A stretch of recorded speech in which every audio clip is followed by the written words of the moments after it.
Une mise au point s'impose. À la veille de présenter le projet de loi immigration devant la commission des lois de l'Assemblée nationale, Gérald Darmanin était sur le plateau de l'émission C'est à vous, diffusée ce lundi 20 novembre sur France 5. Alors que le texte vient d'être voté par le Sénat, le ministre de l'Intérieur a laissé entendre que cela ne permettra pas la transformation de l'aide médicale d'État, AM, en aide médicale d'urgence, AMU. Un changement de position sur lequel Patrick Cohen a souhaité rebondir. Je vous interrogeais sur vos propres convictions qui ont fluctué, on l'a bien vu. Vous avez dit, à titre personnel, je suis favorable à transformer l'aide médicale d'État en aide médicale d'urgence. Puis dans un deuxième temps, vous avez dit, je suis favorable à ce que l'Assemblée revienne au texte initial. A-t-il rappelé aux locataires de l'hôtel de Beauvau? Surpris par la remarque de l'acolyte d'Anne-Elisabeth Lemoine, Gérald Darmanin n'a pas attendu une seconde de plus pour rectifier le tir. « Excusez-moi, mais alors là, vous n'avez pas suivi ce que j'ai dit », l'a alors repris le mari de Rosemarie de Villers. Ce à quoi a répliqué Patrick Cohen, « Non, je ne crois pas. » Cependant, Gérald Darmanin est persuadé du contraire.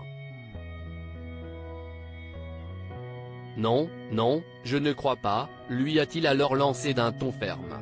Avant de mettre les choses au clair, oui, je me suis posé des questions sur l'aide médicale d'État.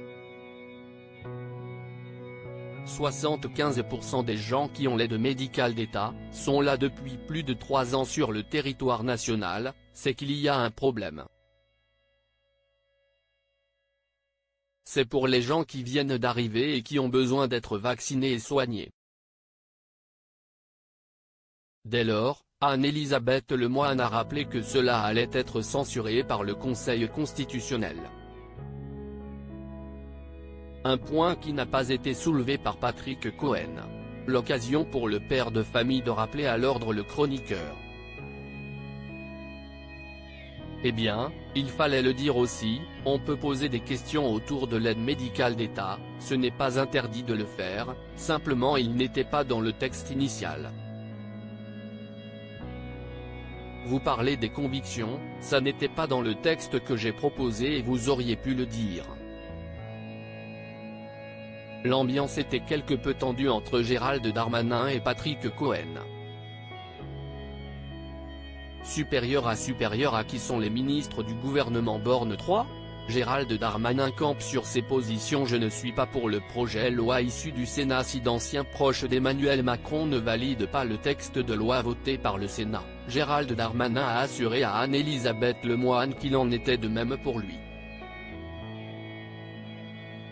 Mais moi non plus je ne suis pas pour le projet de loi du Sénat, a-t-il martelé. Et d'ajouter, je suis pour le projet de loi issu du gouvernement. Mais on va trouver un compromis avec l'Assemblée nationale. Au cours de cette intervention, l'ancien ministre de l'Action et des Comptes publics a rappelé que ce projet de loi était plébiscité par plus 75% des Français. Dès lors, Gérald Darmanin est prêt à discuter avec le Parlement. On va trouver un compromis entre l'Assemblée, le Parlement et le gouvernement. C'est ça qui se passe dans des grandes démocraties parlementaires. Tout est dit. Crédit photo, capture d'écran. C'est à vous, France 5.